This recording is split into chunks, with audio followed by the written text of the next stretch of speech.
And it started years ago, Sina, when the Weston Price Foundation, that I love so dearly, invited me to represent them to a small tribe of Maasai in Kenya, in a town called Oiti on the border of Tanzania. Basically, this Maasai warrior had contacted the foundation. He said, please send someone over. We're all getting sick. He's like, I have diabetes. My wife has asthma.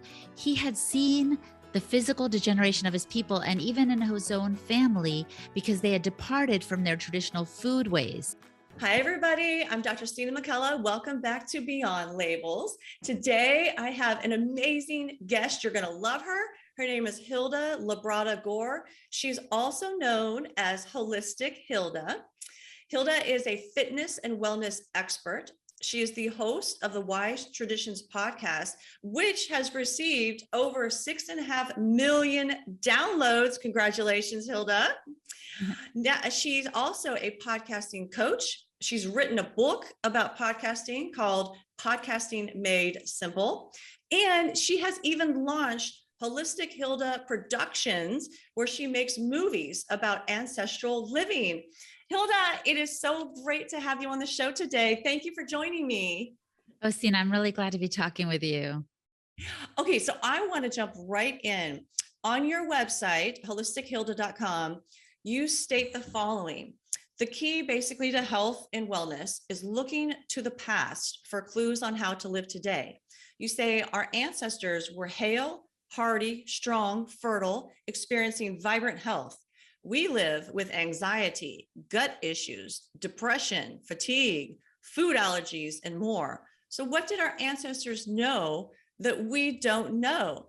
You know, and I love this. I want to start here because a lot of people have given me pushback when I promote this ancestral living, because they say, do you know that our ancestors really only lived to about the age of 35?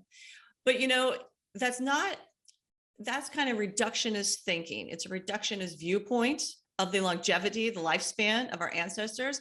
Because as you know, if you take out deaths from childbirth and the high infant mortality rate that they experienced back then, our ancestors on average lived to about 72 years old. So similar to what we have today.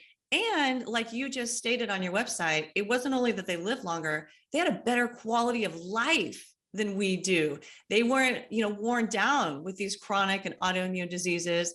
They often lived to long ages and died in their sleep, right? So what have you found in your travels? You travel across the globe. You don't just, like most of us, you don't just study from behind your computer. You actually travel, you get out, you see these cultures, you experience it for yourself. So I'd love for you to share some of your stories of what you have seen. What are these cultures doing to bring this longevity, quality of life to their to their tribes, their culture, that we necessarily are not doing here in America? Wow, it's a deep question, and I'm glad you're having me on to discuss it. I feel like in the US and in a lot of kind of modern cultures, we're not living longer, we're dying longer. In other words, the numbers may be longer, but like you said, the quality of life is lacking. We are lonely, anxious, all the things you read, and we're not well. People can live for years with kidney troubles thanks to dialysis, but is that really living? It's a challenge, right? I see people suffering longer rather than living longer. So my goal has been to travel the world to find these indigenous cultures, much like Dr. Price did, with a little bit less of a scientific bent, because my background is more as a journalist, an experiential journalist, an anthropologist in a way. So I'm going to live with, observe, and learn from these people. And it started years ago, Sina, when the Weston Price Foundation, that I love so dearly, invited me to represent them to a small tribe of Maasai in Kenya, in a town called Oiti on the border of Tanzania. Basically, this Maasai warrior had contacted the foundation. He said, please send someone over. We're all getting sick. He's like, I have diabetes. My wife has asthma. He had seen the physical degeneration of his people and even in his own family because they had departed from their traditional food ways. And so basically, the foundation looked for 2 volunteers. I was the first to raise my hand. I ended up over there, and it was amazing to be amidst these people who were still living in many of their traditional ways. So they had the sense of community and connection and rituals that were still a part of their lives. But I remember sitting in my friend's home, and there was a woman there with all of the beautiful colorful Maasai clothing on, the beaded earrings and everything. In one hand she had a chai tea, a mug of chai tea with lots of sugar, and in the other she had a white bread jam sandwich. And I was like, I could see what my warrior friend Dixon was talking about. They had slowly been leaving their traditional ways. Now they still had some of them. They still The Maasai diet is still comprised primarily of meat and milk and even blood from the animals, and maybe some wild fruits and honey. So that it's still primarily that, but they were now supplementing with foods from what they call the shop, with sodas and white flour and sugar. And wow. So it was amazing to be with them and to tell them, because I also went to share a little bit about Weston Price Foundation and eating more traditionally. I said, don't eat our way. Don't eat the US way. For goodness sakes, eat your way. And they were so receptive and excited that by the time my visit ended, the pastor of a small church in that community stood up in front of the congregation and he said, starting today, our women will cook our traditional foods. And at first I was like, whoa, should he be just like dictating that out there as a dictum, you know? And then I found out later, one thing they have, Sina, that we're missing is that community. They had decided by consensus, probably leadership consensus, this is what we want to do. And so it wasn't just something coming from this one man, but from a group of elders in their community. And then when I returned a year later, that was 2015, when I returned in 2016, they had made changes. And even Dixon's wife, who was a teacher of a preschool or something, had quit her job and was farming the land so that they could have more produce to have for their own family and to sell at the market. So I was like, wow. So a couple of the keys I see that ancient communities had that we do not have today, that we're missing, is community and that connection, and also food that really nourishes. Again, Dixon's tribe had one foot in the modern world and one in the traditional world. And we're all in with the convenience thing and getting something through DoorDash. And we're really missing that deep nourishment that real food without a label or a list of ingredients can bring. That's beautiful. That resonates so deeply with me as I'm actively searching for a community myself. I've realized, from an academic perspective, I've studied it. I know it's one of the key predictors of people who live to be over 100 years old. A predictor is whether or not you have community. And now I'm trying to apply that, academic knowledge in the real world by forming a community of like-minded individuals. And I tell you, especially now with everyone being so divided, with the COVID situation, it's more and more difficult to find that community, to just find acceptance, just to find somebody, a group of people that you can be yourself around, that you're not having to be guarded around, that you can laugh with, because, that laughter component of community is so important, So, do you find that as well? Like in these you've gone to many different communities around the world. Do they all have that in common where they have this sense of community? And if they do, what are they doing in community? Are they laughing? Are they playing games? Because we spend a lot of our time, it's estimated Americans spend about 70% of their time in fight or flight, right? And not in healthy healing community, which I would consider laughter, play, that kind of socialization where you feel lifted up. So in your experiences, when you've gone to all these different, cultures, the ones that are thriving, the ones that are healthy, what does their community look like? It so happens I had the privilege of going to Ecuador this summer in July, and I went to participate and observe their Inti Raimi festival, which is a celebration of the sun and also the earth and of community. And it was amazing. One hallmark of community that I really think is missing today for us is some traditional rituals, if you will. Yes, we have holidays, but they seem so consumer driven in the US. Christmas is all about, oh, buying packages and buying things for people. It just all seems very contrived, I guess. And in in Ecuador, my experience in the small community of Santa Barbara, where I got to experience the Inti Raymi festival, it was something that their ancestors have been doing for as long as the recorded history has been kept. And what characterized the Inti Raymi festival was dance. You talked about play. They said what we think is this. By the way, these are just very superficial observations because you have to live in the community and probably be Quechua to understand it fully. One of my guide friends, Apaki, said it takes years to understand this, but my impressions were the following: that the earth they see as kind of losing energy when it gives its fruit. It's like a woman after childbirth. She's kind of exhausted and depleted and needing replenishment. And so they see the earth that way. So, right around the solstice, around June 21st or so, they do a lot of dancing to give the earth their energy. It's like an energy exchange. We've received for you from you. Now we're going to give back. And so they would do this dance, I mean, for days, if not weeks. And it was kind of a stomping dance. I tried to join in. I looked like a girl that just got off a horse. It wasn't, it wasn't pretty. I was struggling, but I was like, I'm going to do this because the idea is so beautiful. And they did it.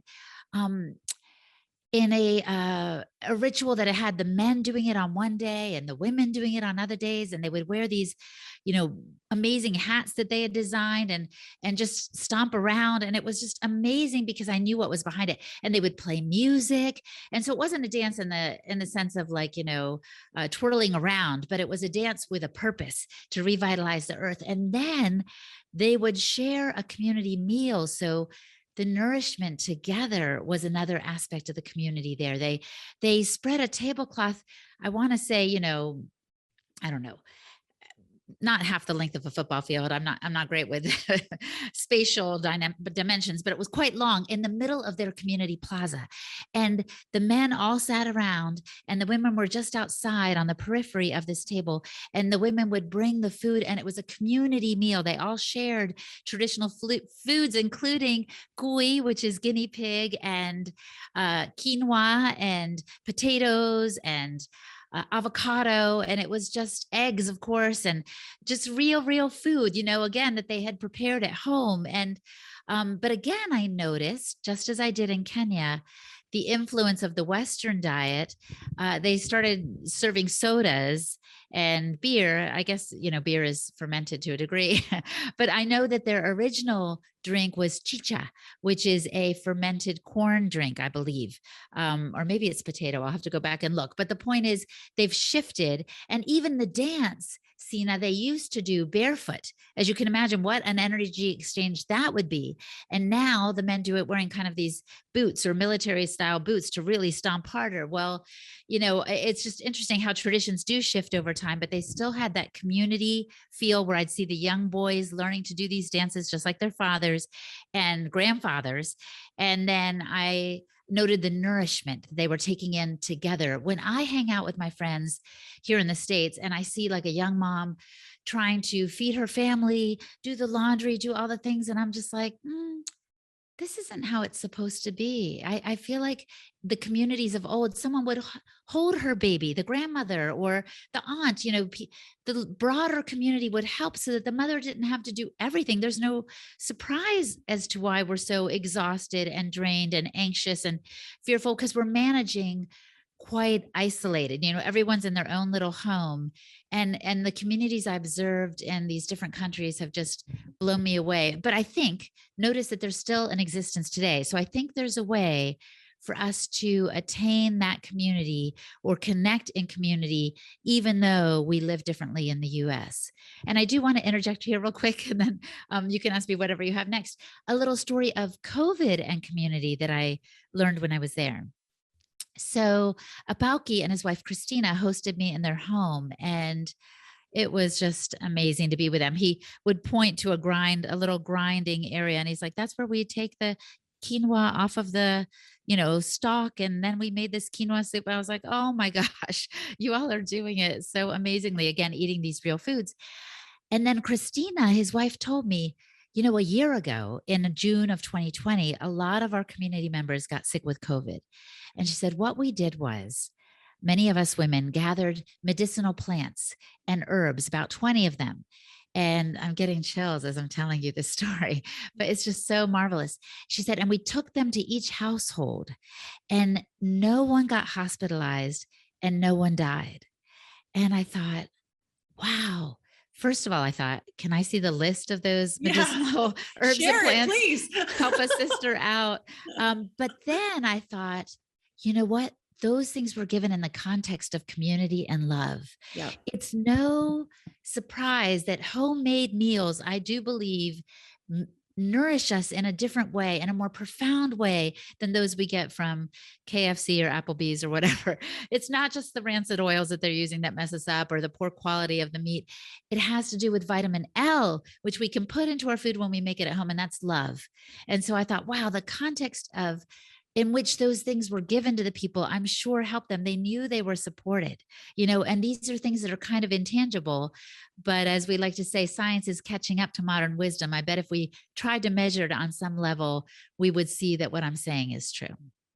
Oh, I believe that. And there have been attempts in the literature to actually measure something like that, like the energies of food and the energy of connectivity. This is palpable. And as you're describing that, I had the image of these women going door to door, right, giving these herbs out of a pure space of just love, and I contrasted that in my mind to what we have here in the United States in our hospitals, right? These sterile hospitals, you're in your own bed, someone comes in and out to check on you. Sometimes loved ones can't even come in to see you, you're quarantined. Sometimes you got to wear a mask there. Like, just the visual of the difference in their community and our community, it actually, my heart hurts as I'm Mhm. thinking about that, and so how can we, we seem so polar opposites of what you're describing. How can we work toward what they have? Mhm. I think one way to go about it is to be intentional. You told me earlier that you were seeking community, and I think we all are, right? So attend the gatherings at Polyface. I just came back from the Wise Traditions Conference. And though we're not all living in the same space, I did what I could. And now I have connections, some of which I nurture using technology. I would rather be with people in person, right? But this conversation is warming my heart right now. It's reminding me, even though I'm in a city where people are doing all kinds of things that I wouldn't do, you and I are connecting heart to heart. So let's not discount and cast aside all technology. Just because you and I love ancestral living doesn't mean we want to be Luddites living in a cave. So we can be intentional. We can seek it out. Of course, looking for in-person connections, but making the most of even the virtual ones when needed. And I think eating, good food together is also important. I'm excited about a retreat we're going to be going on this April where we'll get to do that. Food that nourishes, that doesn't have that long list of ingredients because it doesn't necessarily even have a label. And a third piece that I really think is important that I've noticed in these different countries. So, yes, it's the community connections in person, it's the nourishment of the food, it's also nature. It really is nature. And I was blown away when I was in Peru a few years ago, actually. And I spent time speaking. Again, I go to these countries to share some ideas about returning to ancestral living, but also to learn from the people. So I was speaking to a group in Lima, students in Peru, in Lima, Peru, in the capital. And they were so pale. They reminded me a lot of the people in the US, just not only just pale, but kind of with a pallor from being on computers all day long, hunched over. Oh, They were too thin. They didn't look happy. They looked stressed, and I know it's university students, but I couldn't help but contrast that with a group of school children I met in the mountains outside of Cusco. And if not outside of Lima. I have to look back at my journal to see exactly where I was, but I was in these highlands very far from the city. And the children had ruddy cheeks, not from eczema or allergies, but from being in the sun. And their faces were more round and they looked so happy. And I knew it was because they spend more time connected to the land and in nature than their counterparts that are so educated in the city. And it's almost like the more educated I get, the more I realize I have to learn, especially when it comes to being connected to the land. I think we find more of a sense of contentment, whether we're, planting a small tomato garden in the backyard or just spending time in a park or at a waterfall. If you have that privilege, the more we get outside, the more we lower our cortisol levels Mhm. and remember our place in the world and remember what matters. It's not about, getting that one document to your boss by the deadline of Friday, although your boss may differ with me on this. Um, but it's about being human beings, enjoying this earth. It's not, we don't want to die longer. Like I was saying earlier, we want to live longer. So looking for community, looking for good nourishment and getting outside are really key. I love that. Everything you're saying resonates so deeply with me, particularly at this point in our history. My husband and I have constantly grappled with this thought that we don't have enough time. Like, where does the time go in the day? We have three kids, including one who just our youngest just turned one. So, a handful. We both work, we homeschool, and we don't have that community. We don't even have family around to help. And every day it feels like what you're talking about, where it's this constant juggle, and it's go here, go there, and I meditate, I practice gratitude. We do gratitude before every single meal, all these things. So I do the stress management technique. But one thing that has been a blessing for my family in this whole like COVID situation is that it's really given us an opportunity to stop and slow down. Right when everything was shut down and no one was going to do anything, we slowed down and we started to ask ourselves, what do we really want in life? What kind of life do we want to build for our children? What kind of environment do we want them to grow up in? And now my husband's going to be permanently remote, right, because of the OSHA not really mandate requirement, right? So, there's a scary component to it because this is very new. We've always been in corporate, but then there's this liberating aspect to it where I told my husband just the other day, I said, it's kind of an oxymoron because in one hand, they're taking freedom from us, right? That can be your perception. They're trying to take this freedom from us by mandating something. But on the other hand, because they did that, we have more freedom now because he is remote. We no longer have to move wherever the job is, right? We no longer have to be under the control of this corporation and, jump when they say jump. We now can determine where we want to live, right? We can build a community. We can determine what kind of job he wants to have. Maybe he does consulting sometimes, and then maybe that's a cyclical thing and he takes Christmas off or something, right? It's this whole change, a complete shift in our perception about how we are viewing it, to the point where now we feel so free that we almost don't know what to do with that because we've never had that much control, that much freedom to choose where we want our life to go. Do you know what I'm saying? I totally do. And I think part of your shift in the way you look at it comes from the fact that you do meditate, that you do have gratitude, because if you were too busy running around, you'd be more of a human doing instead of a human being, right? I love And this is that. well, and I try to remind myself because I love to do. I'm like you. I'm a high achiever, love to juggle a lot of things, but we need that stillness. And this is a lesson I learned in Australia, actually. I was with this amazing Aboriginal woman, Suzanne Thompson, and she said, Hilda, I was going to be a hairdresser. I was going to be a hairdresser at a Vidal Sassoon salon until my ancestors started talking to me through dreams, she said. Dreams and some Dadiri. And in some of the Aboriginal tribes in their culture, they do this deep listening. It's called didiri, not to be confused with the didgeridoo, which is an instrument.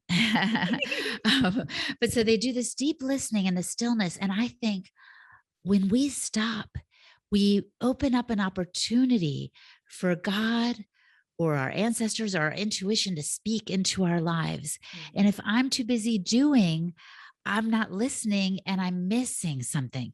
So now Suzanne, instead of being a hairdresser, is the custodian over the land that her ancestors were on outside of Barcaldine in Australia. And she showed me the land. It was beautiful, actually, Sina. She was like, this is our grocery store, Hilda. This is our grocery store. In other words, everything that grows and hops and is on that land, she's like, this is where we can, be nourished. But I know she was also nourished on a deeper way because she was doing what she was called to do. And so I really, really think that we need to stop doing and spend a little more time being to really understand this time and our purpose in it. I absolutely love that. Human beings instead of human doings. I mean, I think Yep. everybody can relate to that, right? Most everybody's on the treadmill in some way or Mhm. another, right? Hence the 70% of our time in fight or flight. I love that too. And the best days that I have are the days when I wake up and I don't instantly look at my to-do list and start working. It's when I wake up and I breathe and I ask, what do you want me to do today? Right? I Mm. put it out there to God, to the Mhm. universe, and ask, what do you want me to do today? And I'm always shown this vision of what that day is to include. And I do it with the same with our homeschooling. I'll ask, what do you want me? What do you want me to teach today? What message you want me to send to the children? On those days when I can stop doing, right, and ask for that divine guidance from the beginning, those days flow, like it's like water just naturally flowing in a river. Whereas the other days when I get up and I start to charge and I'm going on my to-do list and check the box, I get that dopamine hit in that moment where I'm like, yes, I feel good. I got that done. But I meet much more resistance through my day, Mm. almost like I'm trying to force things to happen. Yeah, and I think that openness at the beginning of the day probably characterizes your attitude throughout the day, right? It sets the Yes. tone because from the outside, an observer might see you being just as efficient on the day when you opened up as the day when you didn't, but you can feel the difference inside. Yeah. So this is one reason I start my day with gratitude. I do sunrise before screen rise, which I think is really important to set my circadian rhythm. I get outside. I'm not my the whole day is not shaped by other people's demands, right? It's shaped by intention and a purpose and where I'm looking. And this is really important, Sina, because there is, as we've been talking a little bit about energy, I do sense the energy is heavier in Washington, D.C., where I live, than it has been in the other little spots where I've been. I've been staying on farms on my little road tour recently to celebrate all those downloads. And it's a different energy. And I was like, okay, I can either look at the geoengineering stripes in the sky this morning, which can worry me and bog me down, thinking, what are they spraying on us? But I was like, or I can look at the sun. We make our choices. And I choose to look at the sun, SUN and SON. I am a Christian. So I let my day begin by some foundational nourishment from the Bible and prayer. But it's like, however you want to open yourself up to seek something greater, if it's even just peace in your heart, it really makes a difference how you start and end your day. I love that. That is so beautiful. It really does make a difference about your whole perception. And that's one thing that we're trying to find now is now that we have this freedom to explore, our family has set the intention that we're going to go on these, little trips, a weekend or a week-long trip to see different communities, different places around the United States. And what we do is initially we rely on my energy, how I feel as soon as we walk in. I'm very much like you. I'm very in tune Mhm. with energies, my energy and other people's energies. And so we go into a place and instantly I'll say yes or no. Like it's just, you can just feel it. Mhm. So we're taking this opportunity, we're seizing this opportunity to go find a place to live that has this sense of community where we can nourish ourselves, like you said, not only with food, with the love from the community, with the positivity, the positive energy that's, we're going to help and contribute to keeping that vibrational frequency high. So we are seizing it and actively looking for this so that we're not just stuck here feeling heavy, feeling like, okay, I have to look beyond it every day. And you can do that too, right? Some people Yes, don't have the yes. ability to move. You can look beyond what you're actually experiencing, and reach beyond that. In a moment, you can shift it for yourself. But we're taking the opportunity to try to create something, like I always say that you create your own reality. And so we're trying to have that reality materialize at this point. Mm, So everything that you are saying to me it's such a blessing for me today, because this is affirmation to me personally that we are on the right path. This is where I am mhm. being guided to go. So I truly appreciate you and all the experiences that you've had and your willingness to come on the show and share them with us, bring us hope, give us some insight into what other cultures are experiencing. And before I let you go, I want to ask you a question. One more question. In all these places that you've gone, right, all these cultures that you've had the privilege to experience and take part in, Mm. have you experienced any of them where they have not had the influence of Western food in the culture? Do any of them consume, the native foods, the whole foods, or are they all, has Western food crept into all of these cultures? Everywhere I've been, everywhere I've been, it has crept in, unfortunately. But that still gives me hope because it means the traditions aren't completely lost. Yes. When I was in Kenya and in this small village of Oiti, as I mentioned, I told you there was Coca-Cola and other things coming in. And it's no surprise, by the way, that's with intention too.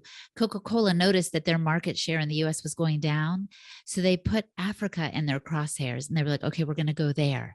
Not only that, they've made deals because I would be in the most remote places, Sina, and I would see Coca-Cola logos painted on small little, huts with a tin roof or whatever, and where they will sell Coca-Cola and even vegetables, not necessarily even Coca-Cola, but Coca-Cola had made a deal with these proprietors and said, hey, we'll paint your little stand for free if you let us put our logo on it. And so they're advertising all over the place. Wow. But in that village, when I was in Oiti, I remember one day they said, okay, we're going to have some goat, I think it was. And I saw this little boy cover the goat's nose and mouth to suffocate it. So he slaughtered it basically on the spot like that. They cut it open and they were eating some of the internal organs without cooking them. And I was like, wow, this is awesome. And then they were drinking the blood. And then, of course, they did cook some and we were literally sitting around the fire chewing the fat. And I was like, wow.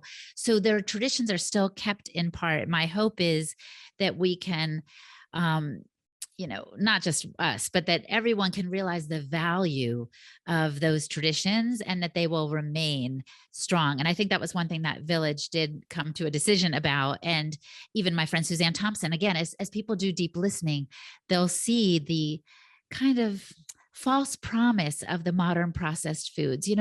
They look so good. The packages will say natural or healthy. And, you know, I just think in the end you'll realize that not everything that glitters is gold, right? So my hope is that these different communities will recognize that too. And it may take some time. It may take sickness, as well as I do, that sometimes people have a wake up call when it hits home and there's a pain point and they realize I want to pivot. But I would like to see more people pivot without reaching that pain point. But no, I commend you and your family for looking around for that community and being intentional. I'm kind of doing the same thing, actually. I don't want to stay in the city that much longer. We're looking for land because I do know, again, the importance of catching that morning sunrise and being in a place where I can ground and be peaceful.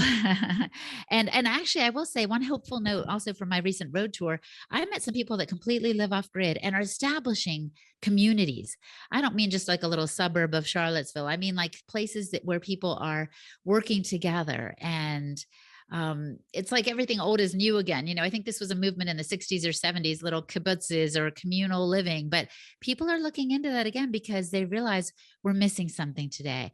But the fact that we're connecting right now, again, I'm not dismissing modern technology and conveniences. Sometimes I'll buy sauerkraut from the farm stand at the farmer's market. Well, I could make it myself, but it's nice that someone else is making it, so that we can make compromises in this modern world and still live ancestrally and still feel nourished and encouraged and happy. I love that. I couldn't have said that better myself. So, Holistic Hilda, can you tell our listeners and our viewers how can they connect with you and where do they go to listen to your podcast? And you have a YouTube channel too, right? Yes. So I am going to put up some videos. I've already done some from Australia, but I hope to make some videos and short films about my experience in Ecuador, and not just my experience, but the ancestral wisdom that I came across there. It was phenomenal. So yes, I've got a Holistic Hilda YouTube channel, and then the Wise Traditions podcast, I'm pleased to announce, we just developed an app so people can download the app from their app store, either on a Android or iOS, and listen directly to the episodes. I've an interview with Suzanne Thompson that I mentioned in there, also with my friend Dixon from Kenya. So there's some ancestral voices in addition to my own. I think someone interviewed me about Ecuador, which was fun. So there's a little bit of everything on there. And then I've got my holistichilda.com website where I do have a free PDF about 3 ways to boost your health anytime. Again, based on ancestral wisdom, I'm trying to just really lift up wellness wherever people live. I love that. Well, thank you again for spending your time with us. We really appreciate it. And we hope that you'll come back again and be a regular guest on our show. I'd love to because I have so much more to share. But Yay! thank you, Sina. All Thank right, you it's a so much. date. All right, so we'll make another date. Thank you, Okay, Hilda. sounds Thanks good. everybody for watching and listening. And see you next time.